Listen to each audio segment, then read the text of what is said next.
ठीक है। नमस्ते स्टूडेंट्स। आज अपन पढ़ेंगे, अपना टॉपिक है नीति आयोग, जो आगामी सभी भर्ती परीक्षाओं के लिए बहुत ही महत्वपूर्ण है। रीट, सीईटी या फिर आप कहिए आपके पटवार, सेकंड ग्रेड, फर्स्ट ग्रेड, सभी में यह टॉपिक दिया हुआ है। तो आगामी भर्ती परीक्षाओं के लिए ये काफी जरूरी टॉपिक है। ठीक है, चलिए शुरू करते हैं आज का अपना टॉपिक, जिसका नाम है नीति आयोग। नीति आयोग, टॉपिक का नाम है नीति आयोग। सबसे पहला क्वेश्चन कि इसकी जो स्थापना है, इसकी स्थापना कब की गई? ये जो नीति आयोग है, इसकी स्थापना कब की गई, वह इसकी स्थापना किस उद्देश्य से की गई? तो देखिए, नीति आयोग से पहले थोड़ी सी एक पृष्ठभूमि लेते हैं अपन। भारत में पंचवर्षीय योजनाओं का निर्माण होता था और वो पंचवर्षीय योजनाओं का निर्माण करने वाली संस्था हुआ करती थी योजना आयोग। पंचवर्षीय योजनाओं का निर्माण करने वाली संस्था का नाम था योजना आयोग। ये योजना आयोग नामक संस्था करती थी किसका निर्माण? पंचवर्षीय योजनाओं का निर्माण किया करती थी। अब जैसे ही सरकार में परिवर्तन हुआ, ये जो योजना आयोग है इसमें कुछ कमियां थी। पहली तो ये कि जो इसमें सभी जो राज्य हैं उनको भागीदार नहीं बनाया गया था, इसमें सिर्फ केंद्र सरकार की ही भूमिका महत्वपूर्ण थी। पहली कमी तो इस योजना आयोग की ये थी। दूसरा, अगर मैं बात करूं तो दूसरी कमी इस योजना आयोग की ये थी कि इसमें जो विकास की जो प्रक्रिया ली गई थी, वो विकास की प्रक्रिया ली गई थी ऊपरी स्तर से निचले स्तर की ओर। सबसे पहले केंद्र सरकार, फिर राज्य स्तर पर, फिर जिला स्तर पर और फिर ग्राम स्तर पर। तो इसमें जो विकास की जो प्रक्रिया थी वो सारी थी किस प्रकार से थी? ऊपर से नीचे की ओर ये विकास की प्रक्रिया इसमें ली गई थी।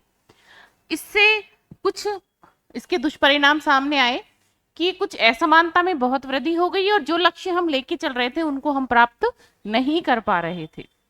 इसके द्वारा पंचवर्षीय योजनाओं का निर्माण किया जाता था। अब इन्हीं सभी कमियों को दूर करने के लिए एक नया संस्थान बनाया, जिसे अपन बोलते हैं नीति आयोग। क्या बोलते हैं? नीति आयोग। तो सबसे पहली बात, नीति आयोग की स्थापना जो की गई वो किसके स्थान पर की गई? योजना आयोग के स्थान पर किसकी स्थापना की गई है? नीति आयोग की।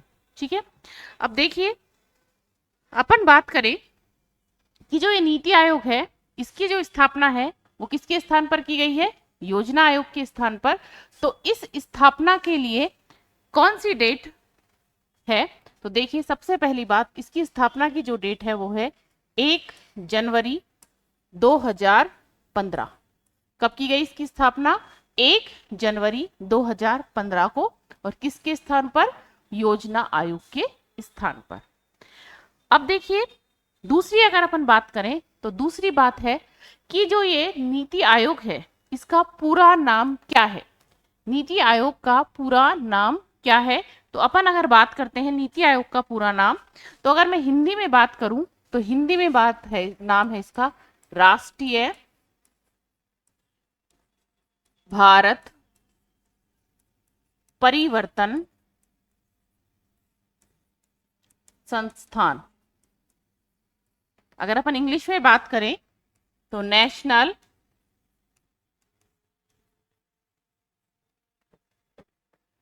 Institution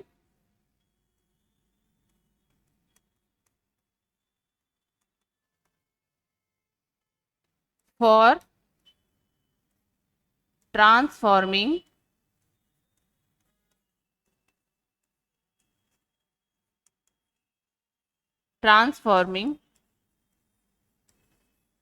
India. National institution for transforming India, राष्ट्रीय भारत परिवर्तन संस्थान, ये इसका क्या है? पूरा नाम है। क्या है ये? भारत के लिए एक परिवर्तन संस्थान। अब बात करते हैं हम कोई भी संस्थान बनाया जाता है तो उसकी प्रकृति के बारे में बात की जाती है कि उसकी प्रकृति किस प्रकार की है। किसके बारे में बात की जाती है कि उसकी प्रकृति किस प्रकार की है। तो अगर इसके बारे में अगर अपन बात करें कि यह जो संस्थान है इसकी प्रकृति कैसी है, तो इसकी प्रकृति है गैर संवैधानिक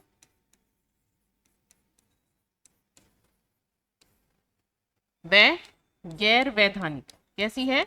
गैर संवैधानिक व गैर वैधानिक। किस प्रकार की है? गैर संवैधानिक व गैर वैधानिक।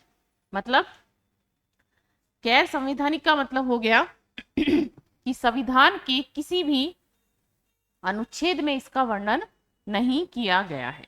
क्या नाम मतलब हो गया कि संविधान के किसी भी अनुच्छेद में इसका वर्णन नहीं किया गया है, इसीलिए इसे क्या बोल देते हैं? गैर संवैधानिक। गैर वैधानिक का मतलब कि इसको बनाने के लिए विधानसभा से भी किसी प्रकार का कोई विधेयक पास नहीं हुआ। तो ये कैसी संस्था है? गैर संवैधानिक व गैर वैधानिक प्रकार की संस्था है। तो किस तरीके से इसका निर्माण किया गया? एक मंत्री मंडलीय प्रस्ताव से निर्मित। किससे निर्मित है ये? मंत्रिमंडलीय प्रस्ताव से निर्मित। किसके द्वारा बनाया हुआ है? एक मंत्रिमंडलीय प्रस्ताव से निर्मित संस्था है। ठीक है, गैर संवैधानिक है, गैर वैधानिक है, लेकिन साथ ही साथ किसके द्वारा निर्मित है? एक मंत्रिमंडलीय प्रस्ताव से निर्मित है। तो अभी तक जो हमने बात करी कि कब स्थापना हुई इसकी, तो इसकी स्थापना हुई है 1 जनवरी 2015 को। किसके स्थान पर? योजना आयोग के स्थान पर। इसका नाम क्या है? National institution for transforming India. अगर बात करें हिंदी में, राष्ट्रीय भारत परिवर्तन संस्थान। इसकी प्रकृति की यदि मैं बात करूं तो इसकी प्रकृति है गैर संवैधानिक और गैर वैधानिक प्रकृति का है। ये कैसा है? गैर संवैधानिक और गैर वैधानिक प्रकृति का, और मंत्रिमंडलीय प्रस्ताव से ये क्या है? निर्मित है। किसके द्वारा निर्मित है? मंत्रिमंडलीय प्रस्ताव से निर्मित है। ठीक है, अगले अगर मैं बात करती हूं इसके अध्यक्ष की, कि कोई भी संस्थान होता है तो उसमें एक अध्यक्ष होता है, एक क्या होता है? इसमें उपाध्यक्ष होता है। तो अपन बात करते हैं अध्यक्ष व उपाध्यक्ष के बारे में। तो देखिए, अगर मैं बात करूं अध्यक्ष व उपाध्यक्ष की, तो सबसे पहले देखते हैं अध्यक्ष। तो इसके अध्यक्ष होते हैं कौन? प्रधानमंत्री। कैसे होते हैं? प्रधानमंत्री होते हैं। और ये कैसे अध्यक्ष होते हैं? पदेन। मतलब प्रधानमंत्री का पद ग्रहण करते ही वे अपने आप ही ऑटोमेटिकली ही क्या हो जाएंगे? नीति आयोग के क्या बन जाएंगे? वो अध्यक्ष बन जाएंगे। जैसे ही उन्होंने पद ग्रहण किया किसका? प्रधानमंत्री का, तो वो किसके अध्यक्ष बन जाएंगे? नीति आयोग के अध्यक्ष बन जाएंगे। पहली बात तो ये क्लियर हुई, इसका अध्यक्ष कौन होता है। दूसरी बात की अगर मैं बात करूं कि इसके उपाध्यक्ष कौन होते हैं? उपाध्यक्ष। तो इसके उपाध्यक्ष की यदि मैं बात करूं तो उसके उपाध्यक्ष भी कौन से होते हैं? प्रधानमंत्री द्वारा नियुक्त किए जाते हैं। उपाध्यक्ष क्या होता है? प्रधानमंत्री द्वारा नियुक्त किया जाता है। जिसे प्रधानमंत्री को लगता है कि ये इन सब मामलों का जानकार व्यक्ति है, ये चीजें संभाल लेगा, इसको जानकारी है सभी आर्थिक मामलों की, उसे वो अपनी इच्छा से नियुक्त कर सकता है। तो उपाध्यक्ष प्रधानमंत्री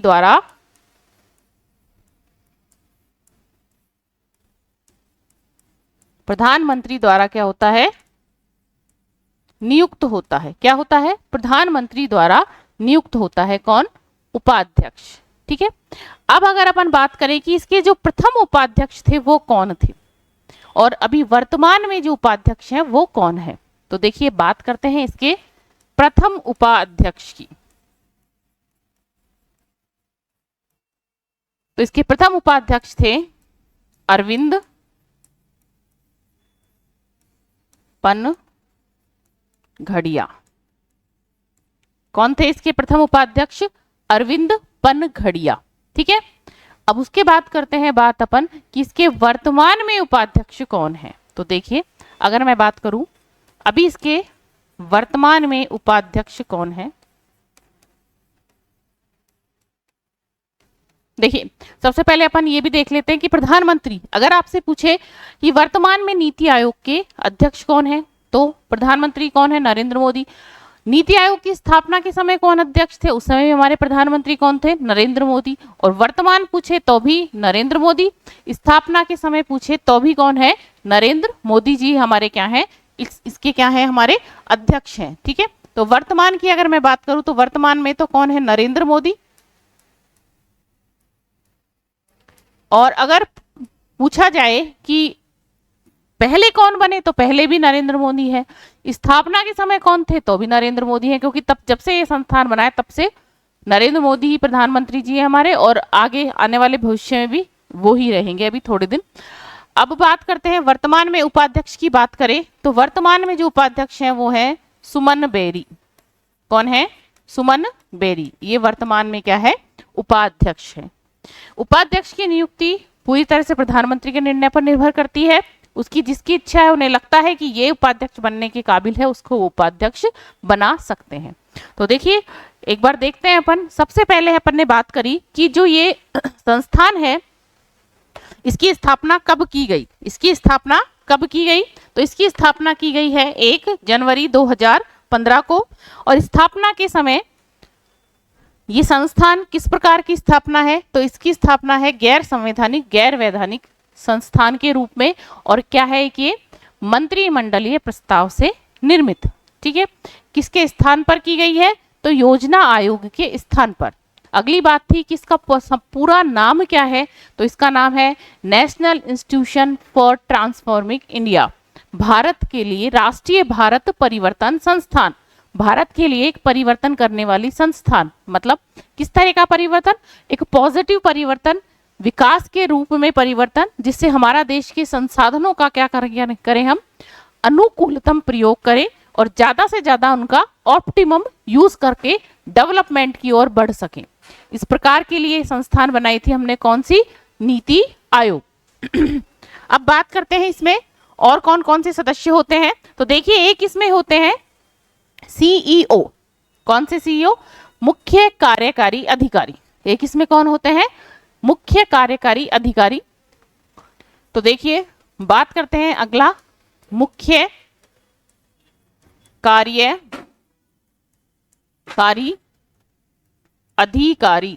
मुख्य कार्यकारी अधिकारी, तो कौन है मुख्य कार्यकारी अधिकारी? इसके प्रथम थे सिंधु श्री खुल्लर। कौन थे?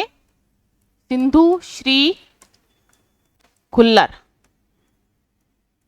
ये इसके प्रथम मुख्य कार्यकारी अधिकारी थे। कौन थे इसके प्रथम मुख्य कार्यकारी अधिकारी? अगर हम बात करें कि वर्तमान में कौन है, तो वर्तमान की अगर मैं बात करूं तो वर्तमान में है इसके सीईओ। कौन है? BBR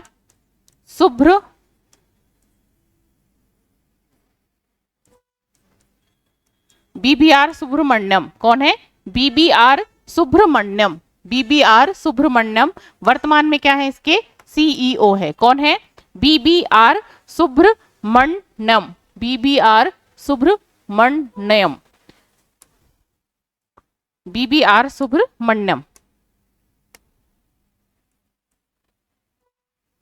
BBR सुब्रमण्यम इसके वर्तमान में क्या है? मुख्य कार्यकारी अधिकारी, जिसको अपन बोल सकते हैं सीईओ। अब बात करते हैं इसमें सदस्यों की। तो देखिए, इसमें कुछ सदस्य पदेन होते हैं, कुछ सदस्य इसमें पूर्वकालिक होते हैं, कुछ सदस्य इसमें अंशकालिक होते हैं। इसके नीति आयोग के पूरे अगर अपन स्ट्रक्चर की बात करें तो इसमें सबसे पहले अगर मैं बात करूं कि इसमें कितने सदस्य होते हैं जो पदेन सदस्य होते हैं, तो देखिए, अभी वर्तमान की यदि बात करें नीति आयोग के स्ट्रक्चर के हिसाब से, तो देखिए पदेन सदस्य, तो नीति आयोग के जो पदेन सदस्य है वर्तमान में ये कौन कौन है? तो देखिए, गृह मंत्री, पहला तो हो गया गृह मंत्री, कृषि मंत्री, अभी वर्तमान में वो है जिनकी बात कर रही हूं मैं, ये चेंज भी हो सकते हैं। ठीक है, और गृह मंत्री,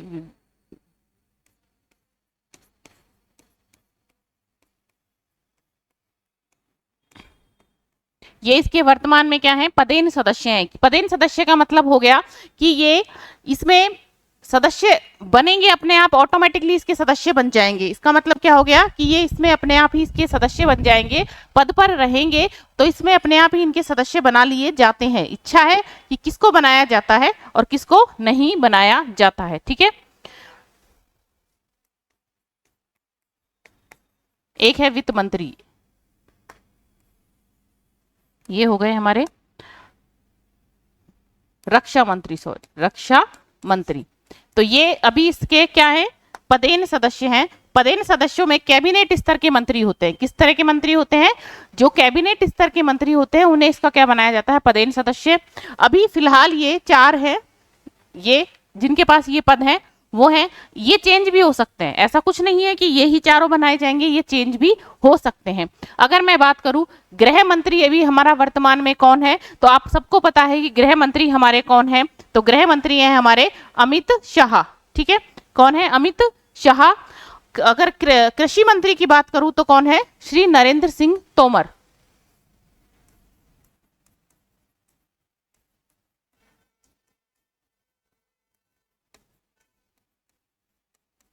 नरेंद्र सिंह तोमर। रक्षा मंत्री राजनाथ सिंह और वित्त मंत्री हमारे निर्मला सीतारमण। निर्मला सीतारमण ये हमारे एट प्रेजेंट नीति आयोग के क्या हैं, पदेन सदस्य हैं। कितने सदस्य हो गए पदेन, अभी वर्तमान में 4 पदेन सदस्य हैं। गृह मंत्री हैं हमारे राजनाथ अमित शाह, कृषि मंत्री नरेंद्र सिंह तोमर, रक्षा मंत्री राजनाथ सिंह और वित्त मंत्री निर्मला सीतारमण। ये सभी अभी हमारे क्या हैं, पदेन सदस्य हैं। अगली अगर मैं बात करती हूं तो अगली बात है इसमें कुछ सदस्य होते हैं अंशकालिक और कुछ सदस्य होते हैं पूर्वकालिक। कुछ सदस्य होते हैं अंशकालिक और कुछ होते हैं पूर्वकालिक।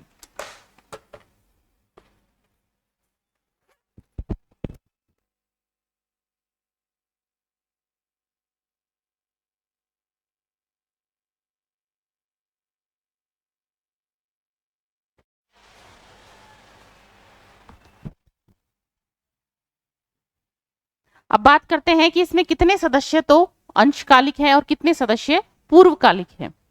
पूर्वकालिक जो सदस्य होते हैं ये भी क्या होते हैं, किसी चीज के विशेषज्ञ होते हैं। पूर्वकालिक सदस्य जो लिए जाते हैं ये किसी भी क्षेत्र की विशेष योग्यता वाले व्यक्ति होते हैं। अंशकालिक जो सदस्य जो लिए जाते हैं वो विश्वविद्यालय के कुलपति हो सकते हैं। ठीक है, इच्छा पे निर्भर है किसको लेना है। तो देखिए अब मैं बात करती हूं इसके पूर्वकालिक सदस्य, मतलब फुल टाइम के लिए जो सदस्य हैं पूर्वकालिक सदस्य।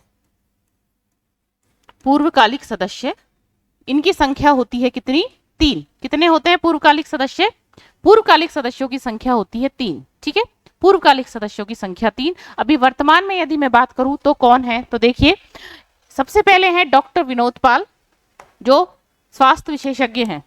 पहले हैं हमारे डॉक्टर विनोद पाल। कौन है, डॉक्टर विनोद पाल। ये हमारे क्या हैं, विनोद पाल की अगर मैं बात करूं, डॉक्टर विनोद पाल की, तो ये स्वास्थ्य विशेषज्ञ हैं। क्या है, स्वास्थ्य विशेषज्ञ हैं। अगर मैं बात करूं दूसरे हमारे सदस्य की कि दूसरे जो हमारे सदस्य हैं वो कौन है, तो दूसरे सदस्य की यदि मैं बात करती हूं तो दूसरे हमारे सदस्य हैं विजय कुमार सारस्वत और रमेश चंद्र जो कृषि विशेषज्ञ हैं।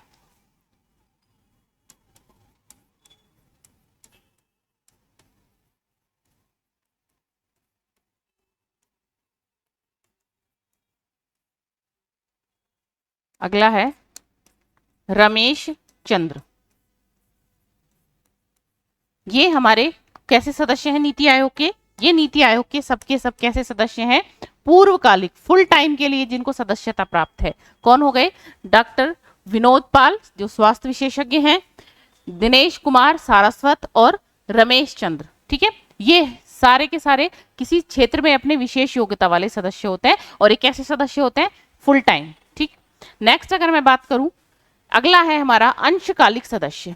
ये अंशकालिक सदस्य जो होते हैं, अंशकालिक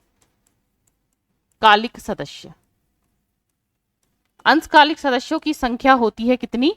2। कितने होते हैं अंशकालिक सदस्य? तो अंशकालिक सदस्यों की संख्या होती है 2। अंशकालिक सदस्य हमारे कौन कौन लिए जा सकते हैं? तो विश्वविद्यालय व उच्च संस्थान के कुलपति इनके सदस्य बनाए जाते हैं।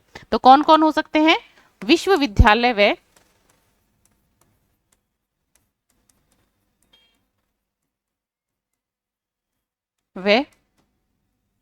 उच्च संस्थान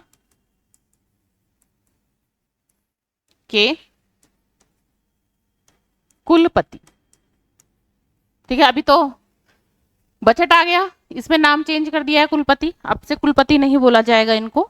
ठीक है, कि ये क्या होते हैं? इसके अंशकालिक सदस्य होते हैं। क्या होते हैं ये? इसके अंशकालिक सदस्य होते हैं।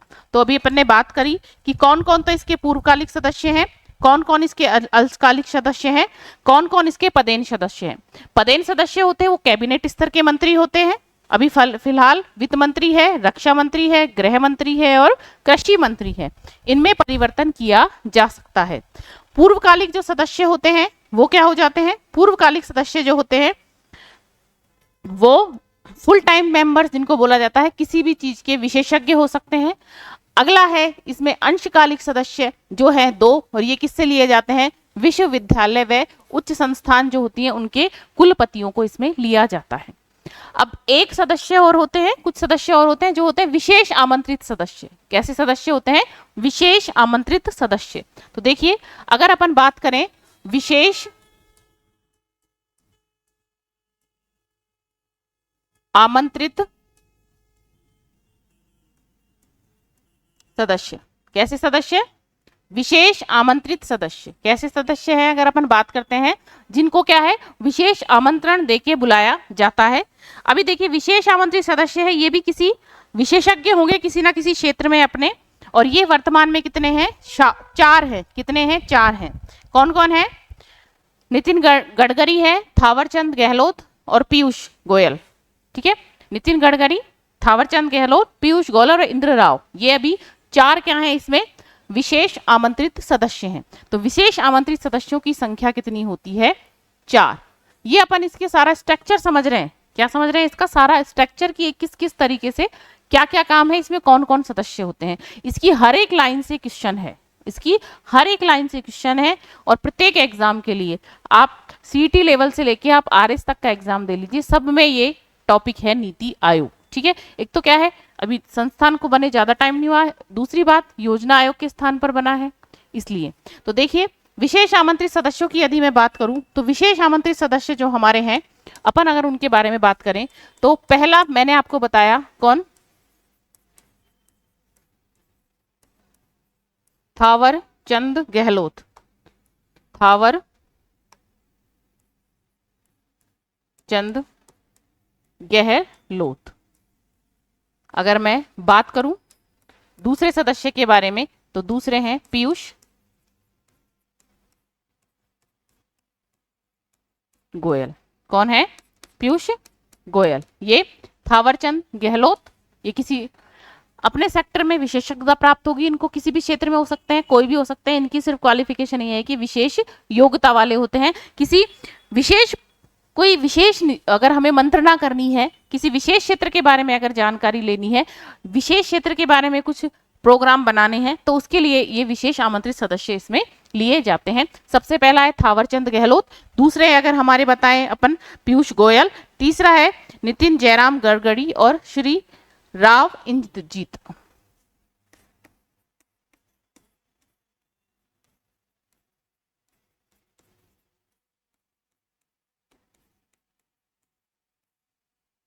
अगला राव इंद्रजीत। राव इंद्रजीत ये इसके कैसे सदस्य हो गए? विशेष आमंत्रित सदस्य। तो अभी जो इसका स्ट्रक्चर था इसको एक बार वापस से देखते हैं अपन।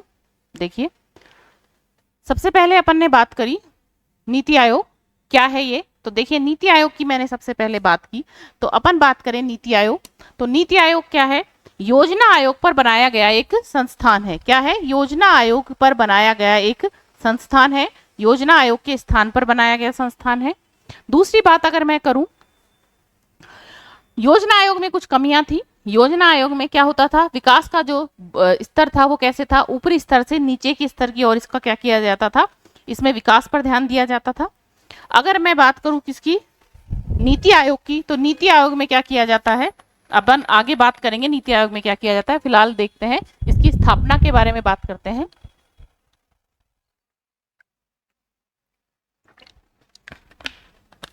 इसकी जो स्थापना की गई है, स्थापना की गई है इसकी 1 जनवरी 2015 को। कब स्थापना की गई है इसकी? 1 जनवरी 2015 को। कब की गई स्थापना? 1 जनवरी 2015 को। इसका पूरा नाम राष्ट्रीय भारत परिवर्तन संस्थान, राष्ट्रीय भारत परिवर्तन संस्थान, national institution for transforming India, national institution for transforming India. अब हम बात करते हैं कि इसकी जो प्रकृति है, प्रकृति कैसी है, तो प्रकृति है इसकी गैर संवैधानिक। संविधान के किसी भी आर्टिकल के में इसके बारे में कोई भी वर्णन नहीं है। दूसरा, गैर वैधानिक, किसी प्रकार का कोई विधान नहीं बनाया गया इससे, इसका कहीं से कोई विधेयक पास नहीं किया गया, सिर्फ क्या करा, एक मंत्रिमंडलीय प्रस्ताव से इसका क्या कर लिया हमने, निर्माण कर लिया। हालांकि ये अपने आप में एक ये बहुत बड़ी संस्था है, बहुत इसके पास पावर है, लेकिन कैसी है, सिर्फ एक ये, इसको किसी आर्टिकल में इसका वर्णन नहीं है, इसको संवैधानिक दर्जा नहीं दिया गया है। अब बात करें इसके अध्यक्ष के बारे में, तो देखिए अध्यक्ष इसके होते हैं कौन, प्रधानमंत्री। और प्रधानमंत्री कैसे अध्यक्ष होते हैं इसके, पदेन, मतलब क्योंकि वो इसके अध्यक्ष वो बन गए, क्यों, क्योंकि वो प्रधानमंत्री के पद पर है। जैसे ही प्रधानमंत्री पद की शपथ कोई भी व्यक्ति ग्रहण करेगा, वो ऑटोमेटिकली इसका अध्यक्ष बन जाएगा। ठीक है, इसका अध्यक्ष बन जाएगा, अलग से कोई भी प्रोसेस फॉलो नहीं करना पड़ेगा, कोई शपथ ग्रहण कुछ नहीं होगा। प्रधानमंत्री बना, प्रधानमंत्री बनते इसका क्या बन जाएगा, वो अध्यक्ष बन जाएगा। उपाध्यक्ष कौन है, तो प्रधानमंत्री द्वारा जिसकी नियुक्ति की जाएगी, प्रधानमंत्री की इच्छा के अनुरूप, उन्हें लगता है कि ये व्यक्ति योग्य है उपाध्यक्ष बनने के, तो वो उपाध्यक्ष बन जाएगा। ठीक है, नेक्स्ट अगर मैं बात करूं प्रथम उपाध्यक्ष की, तो प्रथम उपाध्यक्ष थे इसके अरविंद पनघड़िया। कौन थे, अरविंद पनघड़िया, अर्थशास्त्री रहे बहुत बड़े। वर्तमान में उपाध्यक्ष हैं श्री सुमन बेरी। कौन है, श्री है ये, श्रीमती नहीं है, ये है श्री, श्री सुमन बेरी। कौन है, श्री सुमन बेरी इसके वर्तमान में उपाध्यक्ष हैं। अब बात करते हैं इसके मुख्य कार्यकारी अधिकारी की, तो प्रथम की अगर मैं बात करूं मुख्य कार्यकारी अधिकारी, तो प्रथम तो थे कौन, सिंधु श्री खुल्लर, सिंधु श्री खुल्लर। और ये कौन है, अभी वर्तमान में इसके मुख्य कार्यकारी अधिकारी कौन है, BBR सुब्रमण्यम। कौन है, BBR सुब्रमण्यम। ठीक है, अब बात करें इसके पदेन सदस्य, ये कैबिनेट स्तर के मंत्री होते हैं। अभी पदेन सदस्य इसके कितने हैं, 4 सदस्य हैं। वर्तमान में गृह मंत्री, कृषि मंत्री, रक्षा मंत्री और वित्त मंत्री, ये इनके नाम है। अमित शाह आपको पता है गृह मंत्री हैं, कृषि मंत्री नरेंद्र सिंह तोमर हैं हमारे, रक्षा मंत्री राजनाथ सिंह हैं, और वित्त मंत्री हमारी निर्मला सीतारमण है। ये इसके वित्त मंत्री हो गए। अब देखिए इसमें पूर्वकालिक सदस्य, हम किसकी बात कर रहे हैं, पूर्वकालिक सदस्य, जो इसके फुल टाइम के लिए इसके क्या है, मेंबर हैं। कैसे हैं, फुल टाइम के लिए जो इसके मेंबर हैं, डॉक्टर विनोद पाल, ये स्वास्थ्य विशेषज्ञ हैं, दिनेश कुमार सारस्वत और रमेश चंद्र पोखरियाल। ठीक है, रमेश चंद्र पोखरियाल, ये इसके क्या हैं, पूर्वकालिक सदस्य। ये कृषि विशेषज्ञ हैं। कैसे विशेषज्ञ हैं, कृषि विशेषज्ञ। मतलब ये तो याद रखने की जरूरत नहीं है मैं सिर्फ आपको नॉलेज के लिए बता रही हूँ, लेकिन कौन कौन है, इनमें चेंज हो सकता है। अगला बात करते हैं अंशकालिक सदस्य। तो इसके जो अंशकालिक सदस्य हैं, अगर उनके बारे में अपन बात करें, तो अंशकालिक सदस्य हैं इसके 2। अंशकालिक सदस्य हैं इसके 2, जो कहां से लिए जाते हैं, विश्वविद्यालय व उच्च संस्थान से लिए जाते हैं। उसके बाद आमंत्रित सदस्यों की यदि मैं बात करूं, इसके आमंत्रित सदस्य, तो विशेष आमंत्रित सदस्य जो होते हैं, ये होते हैं 4, जो किसी विशेष मामले में यदि हमें उनकी क्या लेनी है, सलाह मशवरा लेना है, तो इसलिए उनको आमंत्रित किया जाता है। तो ये थावर चंद्र गहलोत हैं, पीयूष गोयल हैं, नितिन जयराम गडकरी हैं और राव इंद्रजीत हैं। ये इसके क्या है, विशेष आमंत्रित सदस्य। अब यहां तक ये बात हो गई। अगला नेक्स्ट मैं बात करती हूं कि इसमें एक चीज और है कि इसमें हमने देखा दो तरह की काउंसिल होती है। ये योजना आयोग से नीति आयोग में क्या डिफरेंस है, ये दो जो इसमें अलग से काउंसिल है उनसे ये पता लगेगा आपको। सबसे पहले होती है एक गवर्निंग काउंसिल। कौन सी काउंसिल होती है, गवर्निंग काउंसिल। कैसी काउंसिल, गवर्निंग काउंसिल। कैसी काउंसिल है ये इसकी, गवर्निंग काउंसिल। कैसी, गवर्निंग काउंसिल।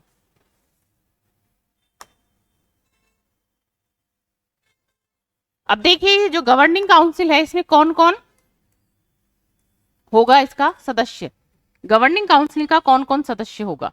तो देखिए गवर्निंग काउंसिल में जो सदस्य होंगे वो होंगे सभी राज्यों के तो कौन, मुख्यमंत्री। कौन होंगे, सभी राज्यों के तो मुख्यमंत्री।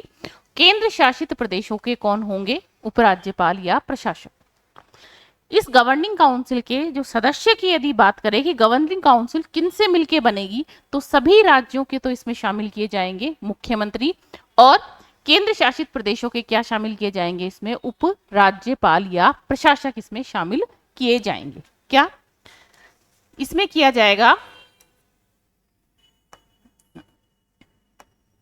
सभी राज्यों के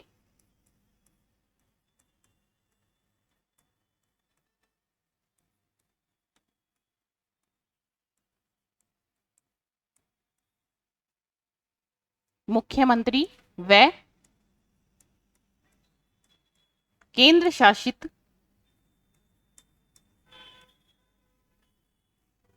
प्रदेशों के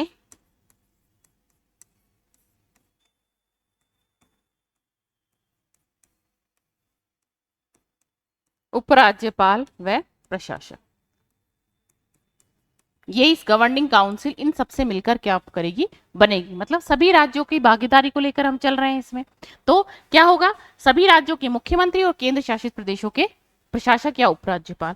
अब एक इसमें दूसरी एक परिषद होती है जिसे बोलते हैं अपन क्षेत्रीय परिषद। कौन सी परिषद, क्षेत्रीय परिषद। कैसी परिषद है ये परिषद है क्षेत्रीय परिषद। कैसी परिषद है, क्षेत्रीय परिषद। अभी देखिए क्षेत्रीय परिषद क्या होती है, सबसे पहले अपन बात करते हैं क्षेत्रीय परिषद क्या होगी। देखिए क्षेत्रीय परिषद होगी कोई मामला है, किसी राज्य में कोई विवाद है, मान लीजिए कावेरी विवाद है, वो तमिलनाडु केरल और तीन राज्य हैं, तमिलनाडु है, केरल है, उनसे संबंधित ये विवाद है। तमिलनाडु केरल से संबंधित विवाद है कौन सा, कावेरी विवाद। अब जो ये काउंसिल होगी, कौन सी काउंसिल, क्षेत्रीय परिषद जो होगी, ये क्षेत्रीय परिषद जो होगी उसमें सिर्फ वही राज्य शामिल होंगे जिनके मध्य वो विवाद है, जिनके मध्य वो क्या है, विवाद है, वो ही इसमें शामिल होंगे। ठीक है, वही राज्य इसमें शामिल होंगे और अलग अदर राज्यों को इसमें शामिल नहीं किया जाएगा।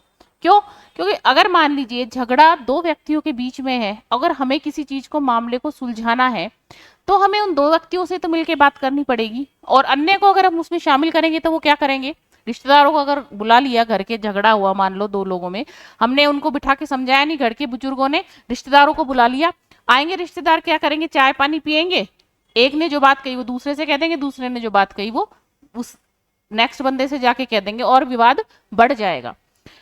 इस क्षेत्रीय परिषद, और मान लीजिए अगर वो दो ही लोग हैं, उनको आमने सामने बिठा के उनसे बात करी, उनकी जो प्रॉब्लम है उसका सॉल्यूशन कर दिया, मामला खत्म हो जाएगा।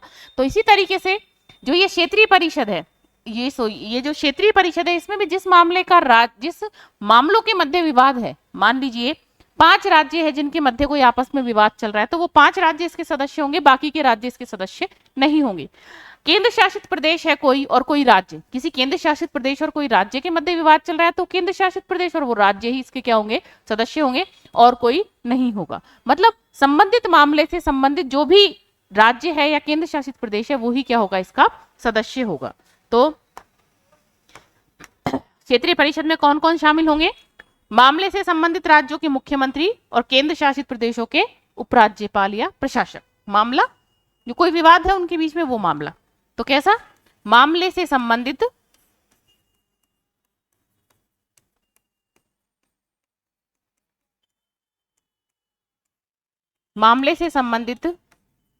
राज्यों के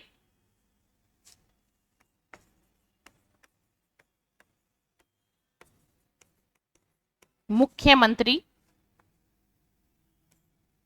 व केंद्र शासित प्रदेशों के उपराज्यपाल या फिर प्रशासक,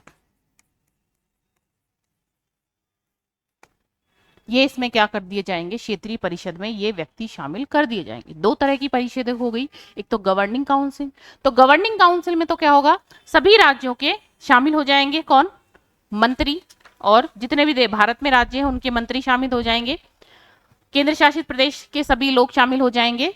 और अगर मैं बात करती हूँ क्षेत्रीय परिषद, तो इसमें क्या होगा? मामले से संबंधित राज्य और जो जिसके मध्य विवाद है उन्हीं से संबंधित क्या लोग शामिल किए जाएंगे। बाहर के लोग जिनके मतलब नहीं है उस परेशानी से, उनको शामिल नहीं किया जाएगा।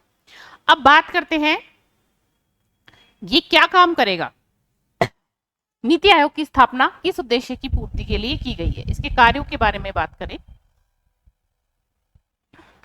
देखो, सबसे पहला इसका उद्देश्य, सबसे पहला है इसका, एक तो ये थिंक टैंक के रूप में कार्य करेगा, सरकार के थिंक टैंक के रूप में कार्य करेगा, इसका उद्देश्य। दूसरा, देश का जो विकास है, राष्ट्रीय उद्देश्यों को प्राप्त करने के लिए क्या करेंगे हम?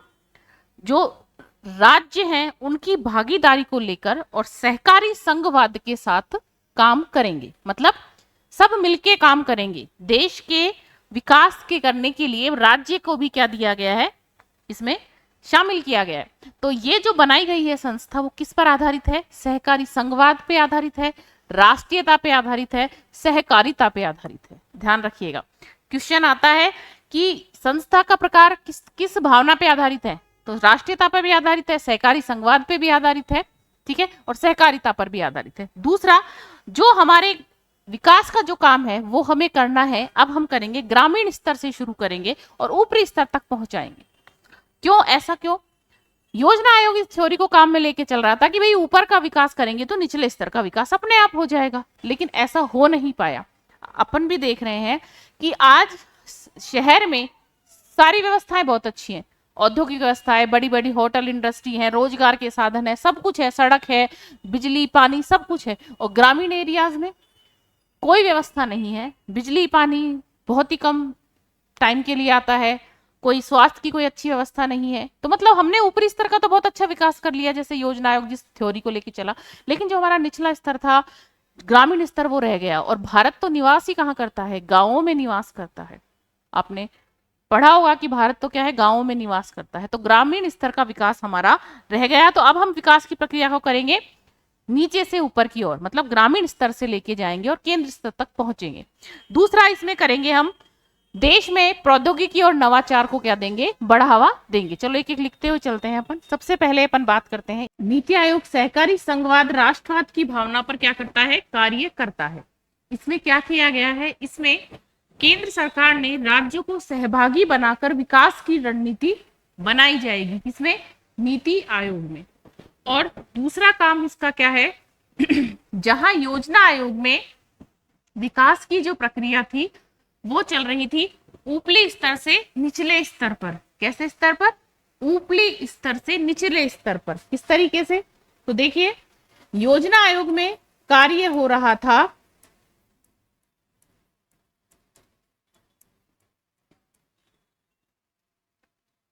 पहले केंद्र स्तर पर विकास, फिर राज्य स्तर पर विकास, फिर जिला स्तर पर विकास, एंड लास्ट में ग्राम स्तर पर विकास। ये इस पैटर्न को लेके चल रहा था कौन? योजना आयोग। अगर मैं बात करूं नीति आयोग, तो नीति आयोग की जो कार्य प्रणाली है वो किस तरीके से काम करता है, तो ये काम करता है, पहले ग्राम स्तर पर विकास किया जाएगा, फिर जिला स्तर पर, फिर राज्य स्तर पर, और उसके बाद मैं बात करूं तो केंद्र स्तर पर। उसके बाद किस पर? केंद्र स्तर पर।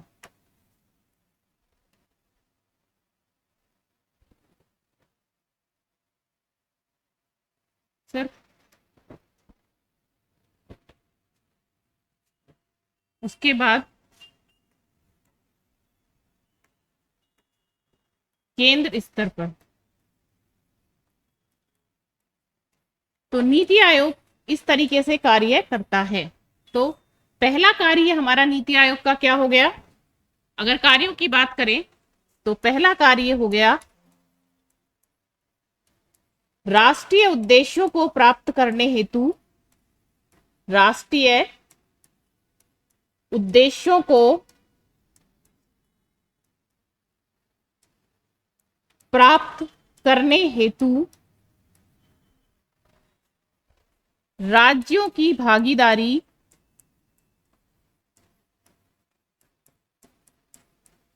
राज्यों की भागीदारी सुनिश्चित करना, सुनिश्चित करना।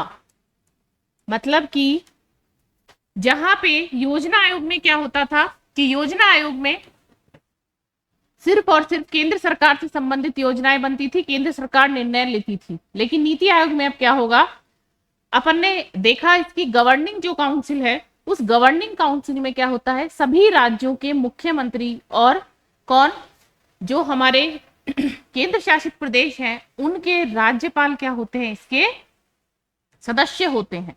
तो इसीलिए अब क्या होगा कि जो राष्ट्र के जो उद्देश्य हैं, जो विकास के जो लक्ष्य हैं, उनको प्राप्त करने में क्या करेंगे, केंद्र के साथ साथ राज्य भी अब क्या करेंगे, सहयोग करेंगे। ठीक है, अगला दूसरा, ग्रामीण स्तर से विकास कार्य प्रारंभ करना।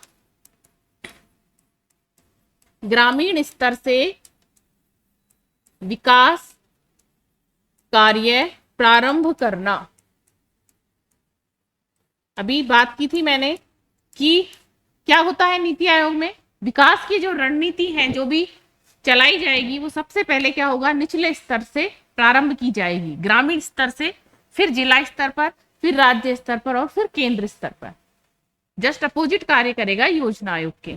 ठीक है, तो क्या होगा, ग्रामीण स्तर पर क्या करना, विकास कार्यों का प्रारंभ करना। नेक्स्ट क्या है, देश में नवाचार व प्रौद्योगिकी को बढ़ावा देना। किसको बढ़ावा देना, प्रौद्योगिकी को बढ़ावा देना। किसको बढ़ावा देना है, नए नए नवाचार किए जाएंगे और जो हमारी प्रौद्योगिकी है उसको क्या दिया जाएगा, इस नीति आयोग में बढ़ावा दिया जाएगा। ये कार्य है नीति आयोग के। सबसे पहला कार्य क्या था कि भाई राष्ट्रीय उद्देश्यों को प्राप्त करने के लिए किसकी भागीदारी, राज्यों की और केंद्र शासित प्रदेशों सभी की भागीदारी लेना, सबको साथ में लेकर चलना। दूसरा क्या था, ग्रामीण स्तर से विकास कार्य को क्या करेंगे, प्रारंभ करेंगे। और तीसरा, देश में नवाचार व प्रौद्योगिकी को बढ़ाना, ये इसका क्या है, कार्य है। अब अगर मैं बात करूं चौथा, अगर मैं कार्य करूं तो देखिए क्या है, हमारे देश में जो कृषि क्षेत्र है और औद्योगिक क्षेत्र है उसमें निवेश को भी, मतलब इन्वेस्टमेंट को भी, और किसको, प्रौद्योगिकी तकनीक को भी क्या करना, बढ़ावा देना। कौन कौन से क्षेत्रों में, कृषि सेक्टर और जो हमारा कौन सा सेक्टर, औद्योगिक क्षेत्र, दोनों में कैसा, मतलब इन्वेस्टमेंट को भी बढ़ावा देना और उसमें नई टेक्नोलॉजी को भी बढ़ावा देना। ये किसका काम है, नीति आयोग का। तो अगर चौथे कार्य की अगर अपन बात करें तो कृषि व औद्योगिक क्षेत्र में, कृषि व औद्योगिक क्षेत्र में, कृषि व औद्योगिक क्षेत्र में क्या करना, किसको बढ़ावा देना, निवेश व तकनीक को बढ़ावा देना। किसको? निवेश व तकनीक को बढ़ावा देना। निवेश व तकनीक को बढ़ावा देना, ये भी क्या है? एक नीति आयोग का कार्य है। ठीक है।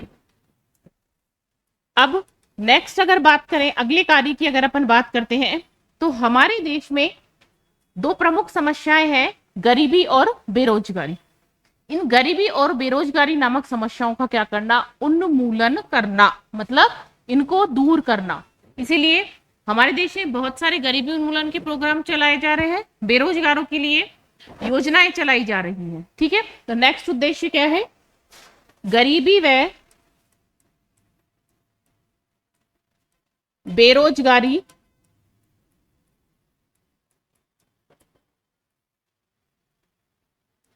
नामक समस्याओं का समाधान करना। समस्याओं का समाधान करना। कौन कौन सी समस्याएं? गरीबी और बेरोजगारी नाम की जो समस्याएं हैं उनको क्या करना? समस्याओं का उनका समाधान करना। ठीक है। अब देखिए, देश को आगे बढ़ाने के लिए सबसे जरूरी है शिक्षा और स्वास्थ्य। तो अगला कार्य इसका क्या है? शिक्षा और स्वास्थ्य के माध्यम से क्या करना? देश को आगे बढ़ाना। किसके माध्यम से? शिक्षा देना लोगों को। भाई लोग शिक्षित होंगे तो क्या होंगे? देश के विकास में ज्यादा भागीदार होंगे। अगर लोग स्वस्थ होंगे तो भी देश के विकास में ज्यादा भागीदारी निभाएंगे। एक तरीके से मानव संसाधन जितना विकसित होगा उतना ही देश भी वो क्या हो जाएगा? विकसित हो जाएगा। तो अगला कार्य इसका क्या है? तो अगला कार्य है इसका क्या करना? शिक्षा व स्वास्थ्य स्तर में सुधार करना। किसके स्तर में?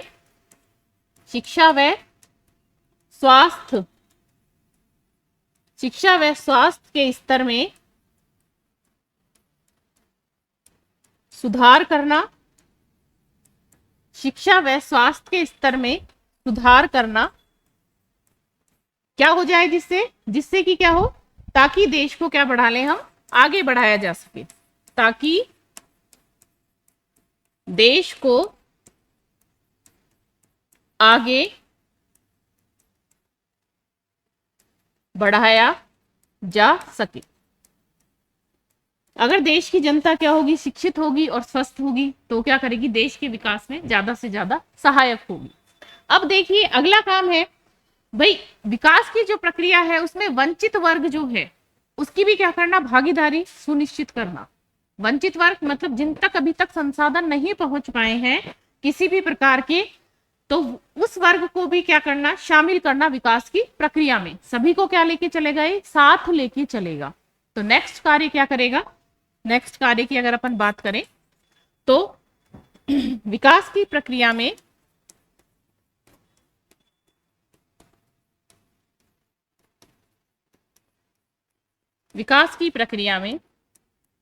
वंचित वर्ग की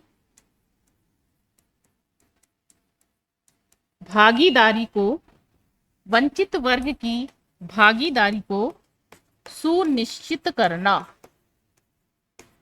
वंचित वर्ग की भागीदारी को सुनिश्चित करना। किसकी प्रक्रिया में? विकास की प्रक्रिया में वंचित वर्ग की भागीदारी को क्या करेंगे? सुनिश्चित करने का ये क्या करेगा? काम करेगा। तो ये क्या है? नीति आयोग के कार्य हैं। अभी देखिए लोगों को विकास की प्रक्रिया से जोड़ने के लिए प्रोग्राम चल रहे हैं, जैसे मेक इन इंडिया प्रोग्राम है। मेक इन इंडिया ये जो प्रोग्राम है डेवलपमेंट के लिए किया जा रहा है, देश को बनाने के लिए। जो ये विकास की प्रक्रिया में जो वंचित वर्ग है उनको भागीदार बनाने के लिए make in India, digital India program है कि भाई क्या बनाए? डिजिटल कर दो इंडिया को। क्या होगा? इससे सभी लोग कनेक्टेड हो जाएंगे तो उनको भी क्या मिलेगा? लाभ मिल पाएगा। विभिन्न प्रकार की योजनाओं का लाभ मिलेगा। उनको लाभ मिलेगा तो वो क्या होंगे? वो भी अवेयर होंगे, डेवलपमेंट में सहयोग होंगे। तो इस तरीके से ये सारे कार्य हैं नीति आयोग के। अब देखो नीति आयोग है जो किस भावना के उद्देश्य के साथ काम करता है, तो पहली बात तो ये सरकार का एक क्या है, थिंक टैंक है। क्या है ये? Think tank. नीति आयोग क्या है? सरकार का थिंक टैंक है। क्या है ये? सरकार का थिंक टैंक है। दूसरा, किस भावना पर आधारित होकर कार्य करता है? दूसरी बात अगर मैं करूं, कौन सी भावना है जिस पर आधारित होकर ये कार्य करता है, तो अपन बात करें तो ये कार्य करता है किस भावना पर आधारित? सहकारी, संघवाद, या हम बोले राष्ट्रवाद, या सहकारिता, या सहकारिता, सहकारिता की भावना पर कार्य करता है। यह है इसका मुख्य उद्देश्य। किस पर काम करता है ये? सहकारी, संघवाद, राष्ट्रवाद या सहकारिता, मतलब सभी को साथ लेके चलने की ये बात करता है। तो नीति आयोग का स्ट्रक्चर अपन ने पढ़ ही लिया था कल। क्या क्या स्ट्रक्चर है इसमें, क्या क्या सदस्य होते हैं। अब जो ये नीति आयोग है वो किस तरह की योजनाएं बनाएगा?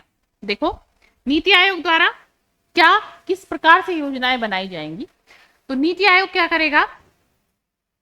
15 वर्ष की क्या बनाएगा? एक विजन डॉक्यूमेंट्स बनाएगा। 15 वर्षीय एक दृष्टि पत्र तैयार करेगा। इसके अलावा 7 साल के लिए क्या करेगा? मध्यकालीन योजनाएं बनाएगा। और 3 वर्ष का क्या बनाएगा? ये एक्शन प्लान बनाएगा। क्या बनाएगा? एक्शन प्लान बनाएगा। तो नीति आयोग कैसे कार्य करेगा, तो अपन बात करते हैं। तो नीति आयोग द्वारा क्या किया जाएगा, तो देखिए 15 वर्षीय दृष्टि पत्र तैयार किया जाएगा। कितने साल का दृष्टि पत्र तैयार करेगा ये करेगा 15 साल के लिए। योजना आयोग जो कर रहा था कितने साल के लिए योजनाएं बना रहा था? 5 साल के लिए। अब ये क्या करेगा? ये 15 साल के लिए दृष्टि पत्र तैयार करेगा कि 15 साल में हमको क्या क्या डेवलपमेंट करना है, कैसे कैसे रणनीतियां हैं, किस तरीके से हमें लेकर चलना है। दूसरा अगर मैं बात करूं तो 7 वर्षीय मध्यकालीन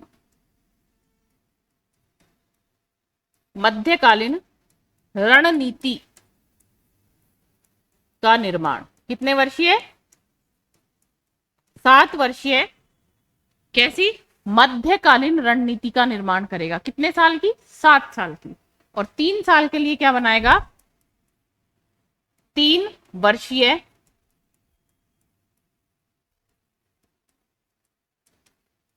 एक्शन प्लान तैयार करेगा। कितने साल का एक्शन प्लान तैयार करेगा? 3 साल का एक्शन प्लान तैयार करेगा। तो ये करेगा कौन? हमारा नीति आयोग। ठीक है, तो एक बार इसको रिवाइज कर लेते हैं। एक्शन प्लान मतलब कार्य योजना। कार्य योजना किस तरीके से कि जो इसमें जो दृष्टि पत्र तैयार किया गया है 15 साल में जो भी लक्ष्य निर्धारित किए गए हैं उसके लिए जो ये कार्य करने के लिए जो रणनीति बनाएगा वो 3-3 साल की बनाएगा। फिर 7 साल के लिए क्या करेगा? देखेगा उनको कि भाई सही प्रोसेस चल रहा है या नहीं। 7 साल के लिए फिर रणनीति बनाएगा, कुछ चेंजेस करेगा। उसके बाद फिर 15 वर्ष के लिए कंप्लीट क्या तैयार कर लेगा? ये दृष्टि पत्र तैयार कर लेगा। ठीक है, ये वाली बात हो गई कि ये है हमारा नीति आयोग। ठीक है, तो नीति आयोग के बारे में सबसे पहले अपन ने बात करी कि नीति आयोग है वो किसके स्थान पर बना है? योजना आयोग के स्थान पर। कब बना? 1 जनवरी 2015 को हमने बनाया। इसके अध्यक्ष की अपन ने बात करी। अध्यक्ष कौन होता है इसका? तो अध्यक्ष इसका होते हैं प्रधानमंत्री जी। और वो कौन होते हैं? पदेन अध्यक्ष। तो प्रथम यदि पूछे तो कौन? नरेंद्र मोदी। जब ये बना तभी भी वही थे। अगर वर्तमान पूछे जाए तो कौन? नरेंद्र मोदी। नेक्स्ट हमने बात करी इसके उपाध्यक्ष की। तो उपाध्यक्ष जो होता है वो किसके द्वारा चुना जाता है? तो उपाध्यक्ष चुना जाता है प्रधानमंत्री जी के द्वारा नियुक्त किया जाता है। किसके द्वारा नियुक्त किया जाता है? प्रधानमंत्री के द्वारा नियुक्त किया जाता है। पहले उपाध्यक्ष की अगर मैं बात करूं तो पहले उपाध्यक्ष को हमने देखा था। वर्तमान में कौन है उपाध्यक्ष? तो वर्तमान में उपाध्यक्ष है श्री सुमन बेरी। कौन है? श्री सुमन बेरी। और पहले कौन थे? अरविंद पनघड़िया। कौन थे? अरविंद पनघड़िया। उसके बाद इसमें कुछ पदेन सदस्य होते हैं। वर्तमान में पदेन सदस्यों की संख्या 4 है। पदेन सदस्य अभी कौन कौन है? वित्त मंत्री है, गृह मंत्री है, कृषि मंत्री है और रक्षा मंत्री है। इनमें परिवर्तन किया जा सकता है। नेक्स्ट हमने देखा पूर्वकालिक सदस्य। तो इसमें पूर्वकालिक सदस्य कितने हैं? 3 हैं, जो किसी भी क्षेत्र में विशेष योग्यता वाले हो सकते हैं। कितने हैं पूर्वकालिक सदस्य? 3 सदस्य हैं जो किसी भी विशेष क्षेत्र में योग्यता वाले हो सकते हैं। और पूर्वकालिक सदस्यों के नाम कौन है? पहले कौन है? डॉक्टर विनोद पाल, विजय कुमार सारस्वत और अगले कौन है? रमेश चंद्र पोखरियाल। ये इसके कौन है? पूर्वकालिक सदस्य, फुल टाइम मेंबर्स। 2 इसके क्या होते हैं? अंशकालिक सदस्य होते हैं, जो किसी विश्वविद्यालय या उच्च संस्थानों के कुलाधिपति उनको लिया जाता है। उसके बाद अगर मैं बात करूं, इसमें 2 तरह की काउंसिल होती है। एक होती है गवर्निंग काउंसिल और एक होती है क्षेत्रीय परिषद। गवर्निंग काउंसिल क्या करती है? गवर्निंग काउंसिल में कौन कौन शामिल होते हैं? तो सभी राज्य होते हैं, उनके तो मुख्यमंत्री, और केंद्र शासित जो प्रदेश हैं हमारे, उनके कौन होते हैं?